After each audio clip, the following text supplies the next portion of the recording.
Colleague from New York, Representative Tenney. I thank the gentleman from Texas for yielding and for bringing up this very important issue. I just want to make a few comments, and I just want to say what makes the United States exceptional among all nations is the moral courage and leadership we have displayed throughout our history. So many times in the face of great terror and significant moral crisis, the United States has acted as a force for good.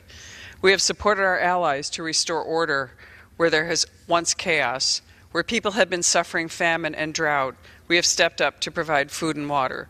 Time and again, the world has faced crisis, and the United States has stepped up to defend the moral good. The crisis in Myanmar presents yet another challenge for the global community, but in this moral crisis is yet another opportunity for our nation to once again lead.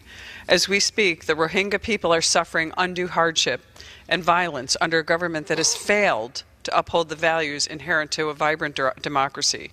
It has been reported that an average of 2,000 Rohingya are fleeing the country each day. Denied basic rights for decades, the Rohingya people have been subject to systematic discrimination as a religious minority in a predominantly Buddhist country. The state has gone so far as to completely deny citizenship to the Rohingya people since 1982. Serious accusations of ethnic cleansing and genocide have been leveled against the government, which have failed to respond appropriately to the calls for calm and peace. While the government has the right to defend itself against any form of insurgency, common and agreed-upon rules of warfare dictate that all civilians be protected. This rule is sacred and must not be broken. Despite this, reports of abuse against civilians are running rampant in Myanmar. More than 200 villages have been destroyed, many burned to the ground by government forces. Communities are being wiped away as hundreds, possibly even thousands of civilians are slaughtered. The crisis demands our immediate attention. Just recently, the House Foreign Affairs Committee held a hearing, and Chairman Royce stated plainly, this is ethnic cleansing. Mr. Speaker, I must agree. Every conflict is complex, and this one is no different. But it must be made clear that under no conditions should the rights of innocent civilians be abridged. And to the government of Myanmar, we must make it equally as clear that their behavior will not be tolerated.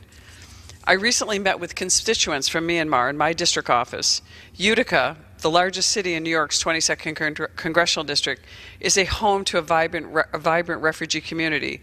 We are home to the largest Bosnian refugee population in the nation, a population that was also fleeing ethnic cleansing in their own home country of the former Yugoslavia. My constituents shared with me their personal stories and deep despair over the violence in their home country. They asked that I do all I can to make their voices heard, and tonight I'm proud to speak on their behalf.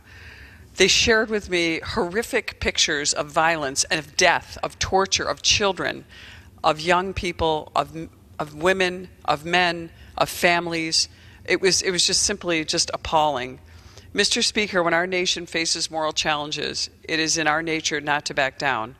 I must insist this time be no different. I call on my colleagues to stand up and speak out and to act on this important issue. I thank my friend from Texas and my colleague for highlighting this very important issue. And I urge all of my colleagues to understand this is a tragedy of major proportions that's happening in our world today. And I thank you again for bringing this issue to the floor. Thank you so much. Thank you, Representative. And thank you for joining me at this late hour to speak on this issue. Thank you. This is so important. I really am grateful for you for doing this. Thank you. Thank you. Absolutely. In the humanitarian crisis in